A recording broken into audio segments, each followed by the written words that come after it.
Well, welcome. Good morning, good afternoon, good evening, good night, whatever time of the day or night it is where you are. Peace and blessings, and thank you for spending some of your time today with me. This is just an introduction to actually the end of the series of the video clips that I was doing with the interview with John Bolton. It so happened that if I had put all the remaining clips together, it would have taken the time over 10 minutes. And so I'm just putting this little introduction in there so we can get it through to the end. In the last clip, I will go ahead and peace out with you. So we'll go ahead and get to the rest of that series. You know, there are pictures in these hospitals of the Hamas terrorists bringing in wounded Hamas fighters, fully cooperating with the medical staffs of the hospitals. There's a lot we still have to learn here. Now, this one I didn't understand so much, but Bolton said that there are pictures in these hospitals of Hamas terrorists bringing in wounded Hamas fighters, fully cooperating with the medical staffs of the hospitals. Okay, that makes sense. And you said that to say. Then Bolton admits that there is a lot that we still have to learn.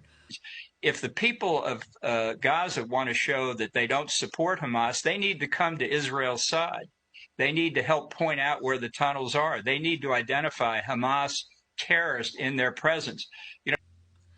Then there is this clip when Bolton said something that was jaw-dropping and incredible to me. He said if the people of Gaza want to show that they don't support Hamas, they need to come to Israel's side. Wait, what? Wait a minute. Okay, let me understand this. So they need to come to the side of the people who have for decades hit them and then hit their hand, and then when called on it, took the role of the victim. They need to come to the side of the people who systematically stole their land. They need to come to the side of the people who forced entire generations to grow up under occupation, not knowing when they would be bombed or fired upon by the occupiers, which was the Zionists, or taken to prison because their passes expired. They need to come to the side of the people who decide when and if they can have food, water, shelter, jobs, electricity, the right to freely travel, or from whom constantly they have been have had to endure racism. They need to come to the side of the people who carried out military raids, killing people outside of places of worship and other atrocities not named here. Man, sounds like these United States of America, but I digress. So the Palestinian people need to prove to the little Satan and the big Satan that they are worthy of and deserve human respect, dignity, and treatment. I wonder, given the same circumstances, if Bolton and the Zionists would be so willing to come to the aid of their oppressor. Because of the utter cynicism and brutality of Hamas itself, which uses the Palestinian population as a shield against the Israeli legitimate effort to eliminate Hamas. So let's be clear where the moral responsibility is here for what's happening in Gaza. It is all on Hamas. Bolton says because of the utter cynicism and brutality of Hamas itself, which uses the Palestinian population as a shield against the Israeli legitimate effort to eliminate Hamas. So let's be clear where the moral responsibility is here for what's happening in Gaza. It's all on Hamas. What evidence do we have that Hamas is using the Palestinian population as a shield against Israel? You know, I saw a video of the release of 10 children, 23 women and 3 men that were released by the Israelis.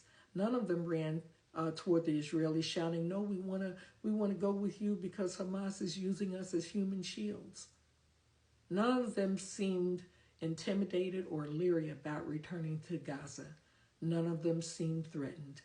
All of them seemed relieved to be out of the hands of the Israelis or the Zionists. Then Bolton said, "Let's be clear where the moral responsibility is for what is happening in Gaza. It's all on Hamas." What? Let's see. There are some 14,500 dead Palestinians. 1,200 Israelis were killed. All are senseless losses of life. However, to lay this responsibility solely at the feet of Hamas is just cowardice. Israel has a decades-long history of hiding its misdeeds, and any time that I've seen that Hamas has done something, they have owned it. None of this is excusable for either Israel or Hamas, but both are guilty and both should be held responsible. So I want to tell a story. A man robs a store of several $1,000s. He tells his friends and they party together with the spoils of the robbery. Another man steals a loaf of bread because he has hungry children at home. Who is the greater thief?